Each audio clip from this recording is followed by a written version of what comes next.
ট্রেনের ছন্দময় গতি ছুটে যায় গন্তব্যের দিকে, আর সেই গতি পরিচালনার দায়িত্ব এক সংগ্রামী নারীর হাতে।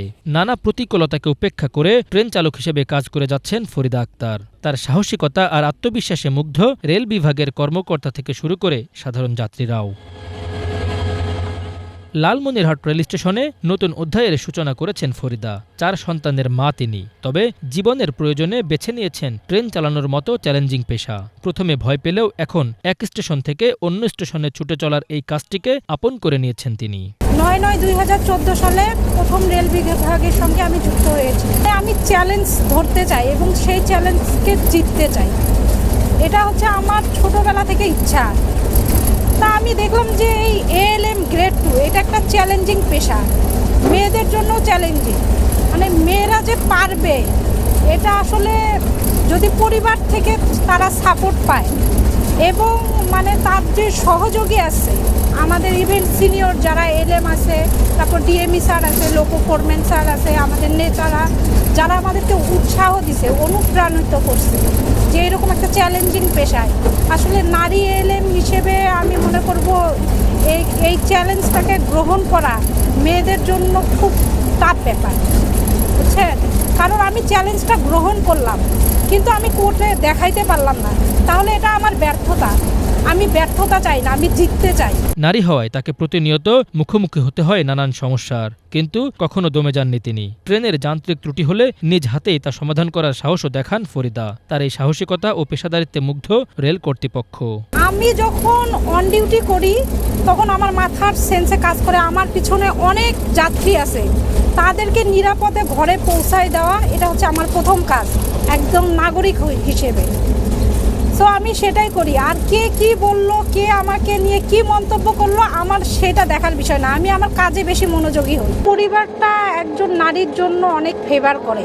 আমি যে একটা চ্যালেঞ্জিং চাকরিতে আসব, আমার পরিবার যদি আমাকে সাপোর্ট না করে কখনোই আমি এই চাকরিতে আসতে পারবো না।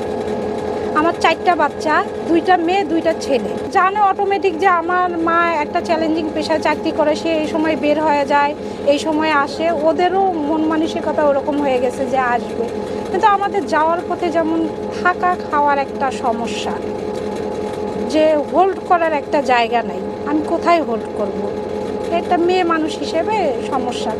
কারণ আরও যদি আমাদের ডিজি মহোদয় যদি একটু আমাদের দিকে সজাগ দৃষ্টি দেয়, যদি দেখে যে মেয়েদের হোল্ড করার একটা জায়গা যদি করে দেয়, তাহলে আমাদের জন্য সুবিধা হয়। ফরিদার এই যাত্রা শুধু তার নিজের নয়, এটি গোটা দেশের নারীদের জন্য এক বড় উদাহরণ। তার এই উদ্যম প্রেরণা যোগাবে নতুন প্রজন্মের নারীদের। আমরা প্রায় ট্রেনে যাতায়াত করি, যখন আমরা দেখি যে মহিলারা হচ্ছে ট্রেন চালাচ্ছে, দেখে আমরা খুবই আনন্দিত, অনুপ্রাণিত হই। আমরা অনেক ট্রেনে যাতায়াত করি, এই সময় দেখতে পারি অনেক নারী, আমাদের মতো নারী ট্রেন চালায়। এটা আমাদের অনুপ্রেরণা জায়গায়, তারা নারী হয়েও ছেলেদের মতো কাজ করতেছে, এটা আমাদের অনেক অনুপ্রেরণা জাগায়। আমরা প্রায় সময় ট্রেনে যাতায়াত করি, তো আমরা চলাফেরার পথে দেখি যে হচ্ছে অনেক মানে ট্রেন চালাচ্ছে নারীরা, এটা আমাদের নারী জাতির জন্য অনেক গর্বের, আর এটা দেখে আমরা অনেক অনুপ্রাণিত হচ্ছি। ট্রেন চালনায় নারীদের এই অংশগ্রহণ নতুন দিনের সূচনা করেছে, এমনটাই বলছেন রেল বিভাগের এই কর্মকর্তা। নারীরা এখন আর ঘরের মধ্যে বন্দী নেই, তারা এখন অনেক অর্থনৈতিক এবং সামাজিক উন্নয়নে অনেক ভূমিকা রাখতেছে। সেই ধারাবাহিকতায় আমাদের ALM যে নারীরা আছে, তারাও কাজকামে অনেক ভালো করতেছে এবং তারা কাজকাম করতেছে এবং কাজকামে তাদের গাফিলতিও কম এবং কাজকাম অনেক ভালো।